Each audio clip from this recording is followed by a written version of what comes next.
ಸಿದ್ದರಾಮಯ್ಯ ಬಳಿಕ ಅಹಿಂದಾಗೆ ನಾನೇ ನಾಯಕ ಅಂತ ಸಚಿವ ಸತೀಶ್ ಜಾರಕಿಹೊಳಿ ಹೇಳಿದ್ದಾರೆ. ಅಹಿಂದ ಸಂಘಟನೆ ಅನ್ನೋದು ಹರಿಯುವ ನದಿ ಇದ್ದಂತೆ. ಹಾಸನ, ಹುಬ್ಬಳ್ಳಿ ಸೇರಿ ಹಲವು ಜಿಲ್ಲೆಗಳಲ್ಲಿ ಅಹಿಂದ ಸಂಘಟನೆ ಮಾಡ್ತೀವಿ. 2028ರ ಚುನಾವಣೆಯಲ್ಲಿ ಫಾರ್ಮುಲಾ ವರ್ಕೌಟ್ ಮಾಡ್ತೇವೆ ಎಂದಿದ್ದಾರೆ. ಕಾಂಗ್ರೆಸ್ ಸರ್ಕಾರ ಬಂದ ಮೇಲೆ ಉತ್ತರ ಕರ್ನಾಟಕ ನಿರ್ಲಕ್ಷ್ಯಕ್ಕೆ ಒಳಗಾಗಿದೆ ಅಂತ ಆರ್ ಅಶೋಕ್ ವಾಗ್ದಾಳಿ ನಡೆಸಿದ್ದಾರೆ. ಅಧಿವೇಶನದಲ್ಲಿ ಕಳೆದ 1.5 ವರ್ಷದಿಂದ ಉತ್ತರ ಕರ್ನಾಟಕಕ್ಕೆ ಎಷ್ಟು ಯೋಜನೆ ಸಿಕ್ಕಿದೆ, ಯಾವ ಕೈಗಾರಿಕೆ ಶುರು ಮಾಡಿದ್ದಾರೆ ಅಂತ ಪ್ರಶ್ನಿಸುತ್ತೇವೆ, ಅಂಕಿಅಂಶ ಸಹಿತ ಚರ್ಚಿಸುತ್ತೇವೆ ಎಂದಿದ್ದಾರೆ. ರಾಜ್ಯಾಧ್ಯಕ್ಷ ಸ್ಥಾನಕ್ಕೆ ವಿಜೇಂದ್ರ ನೇಮಕ ಮಾಡಿದ್ದು ಹೈಕಮಾಂಡ್. ವಿರೋಧಿಗಳು ದೆಹಲಿಗೆ ಹೋಗಿ ಮಾತನಾಡಬೇಕು, ಅದು ಬಿಟ್ಟು ಬೀದರ್ನಲ್ಲಿ ನಿಂತು ತಮಟೆ ಬಾರಿಸುತ್ತಿದ್ದಾರೆ ಅಂತ ಡಿ.ವಿ. ಸದಾನಂದಗೌಡ ಗುಡುಗಿದ್ದಾರೆ. ಯತ್ನಾಳ್ ಬಣ ಬೀದಿಗೆ ಹೋಗುವ ಬದಲು ದೆಹಲಿಗೆ ಹೋಗಿ ಎಂದಿದ್ದಾರೆ.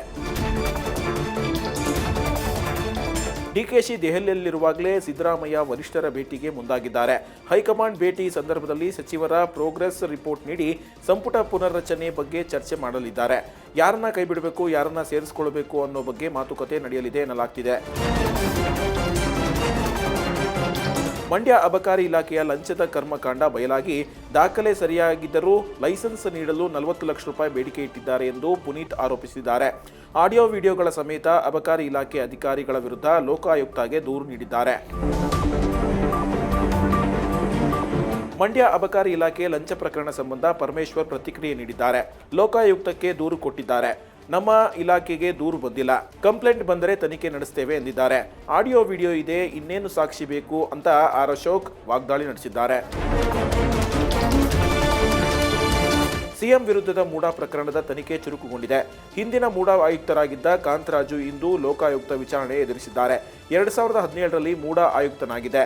ಆಗ ಸಿಎಂ ಪತ್ನಿ ಪಾರ್ವತಿಯವರು ಪಡೆದಿದ್ದ ಭೂಮಿ ಪರಿಹಾರದ ಬಗ್ಗೆ ಇಂದು ವಿಚಾರಣೆ ನಡೆದಿದೆ ಎಂದಿದ್ದಾರೆ.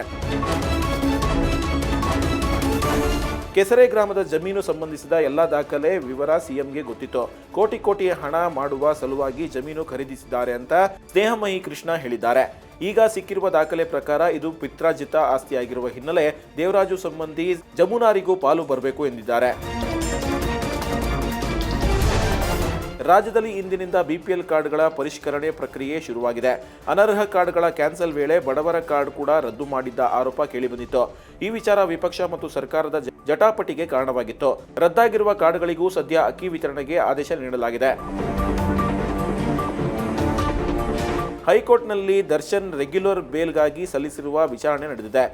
161 ಮತ್ತು 164 ಹೇಳಿಕೆಯ ನಡುವಿನ ವ್ಯತ್ಯಾಸದ ಬಗ್ಗೆ ಸಿ.ವಿ. ನಾಗೇಶ್ ವಾದ ಮಾಡಿದ್ದಾರೆ. ಪೊಲೀಸರು ನಿರಂತರವಾಗಿ ಸಾಕ್ಷ್ಯಗಳನ್ನು ತಿರುಚಿದ್ದಾರೆ. ಹೀಗಾಗಿ ಜಾಮೀನು ನೀಡಲು ನ್ಯಾಯಾಲಯಕ್ಕೆ ದರ್ಶನ್ ಪರ ವಕೀಲರು ಮನವಿ ಮಾಡಿದ್ದಾರೆ. ನಟಿ ದೀಪಿಕಾ ದಾಸ್ ಕುಟುಂಬ ಪೊಲೀಸ್ ಠಾಣೆ ಮೆಟ್ಟಿಲೇರಿದೆ. ಯಶವಂತ್ ಎಂಬಾತ ಕರೆ ಮಾಡಿ, ನಿನ್ನ ಪತಿ ಜನರಿಗೆ ಮೋಸ ಮಾಡಿದ್ದು, ನೀವು ಹಣ ಕೊಡದಿದ್ರೆ ನಿಮ್ಮ ಇಮೇಜ್ ಡ್ಯಾಮೇಜ್ ಮಾಡ್ತೇನೆ ಅಂತ ಬ್ಲಾಕ್ ಮೇಲ್ ಮಾಡಿದ್ದಾನೆ. ಈ ಸಂಬಂಧ ಠಾಣೆಗೆ ದೂರು ನೀಡಿದ್ದು ಪೊಲೀಸರು ತನಿಖೆ ಕೈಗೆತ್ತಿಕೊಂಡಿದ್ದಾರೆ. ಜಾರ್ಖಂಡ್ನಲ್ಲಿ ಲಿವ್ ಇನ್ ರಿಲೇಷನ್ ಗೆಳತಿಯನ್ನ ಪ್ರಿಯಕರನೇ ಕೊಲೆ ಮಾಡಿದ್ದಾನೆ. ಹತ್ಯೆ ಬಳಿಕ ಮೃತದೇಹವನ್ನ 40ಕ್ಕೂ ಹೆಚ್ಚು ಪೀಸ್ ಮಾಡಿದ್ದಾನೆ. ಮೊದಲೇ ಮದುವೆ ಆಗಿದ್ದ ವಿಚಾರ ಯುವಕ ಮುಚ್ಚಿಟ್ಟ ಹಿನ್ನೆಲೆ ಜಗಳವಾಗಿ ಕೊಲೆ ನಡೆದಿದೆ. ನಾಯಿಗಳು ಮೃತದೇಹವನ್ನ ಎಳೆದು ತಂದಾಗ ಪ್ರಕರಣ ಬಯಲಾಗಿದೆ.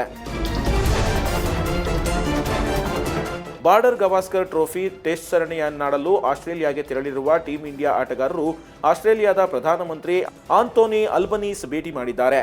ಪರ್ತ್ ಟೆಸ್ಟ್ ಪಂದ್ಯದಲ್ಲಿ ಉತ್ತಮ ಪ್ರದರ್ಶನ ತೋರಿದ್ದ ಬುಮ್ರಾ, ವಿರಾಟ್ ಕೊಹ್ಲಿ, ಜಸ್ವಾಲ್ ರನ್ನ ಶ್ಲಾಘಿಸಿದ್ದಾರೆ. ಯೋಗರಾಜ್ ಭಟ್ ಹಾಗೂ ನಿರ್ಮಾಪಕ ಇ ಕೃಷ್ಣಪ್ಪ ಕಾಂಬಿನೇಷನ್ ನಲ್ಲಿ ಮುಂಗಾರು ಮಳೆ ಸಿನಿಮಾ ತೆರೆಕಂಡು ಸೂಪರ್ ಹಿಟ್ ಆಗಿತ್ತು. ಇದೀಗ 18 ವರ್ಷಗಳ ಬಳಿಕ ಈ ಜೋಡಿ ಮತ್ತೆ ಒಂದಾಗಿದೆ. ಮನದ ಕಡಲು ಸಿನಿಮಾ ಮಾಡ್ತಿದ್ದು ನಾಯಕನಾಗಿ ಸುಮುಖ, ರಾಶಿಕಾ ಶೆಟ್ಟಿ, ಅಂಜಲಿ ಅನೀಶ್ ನಾಯಕಿಯರಾಗಿದ್ದಾರೆ.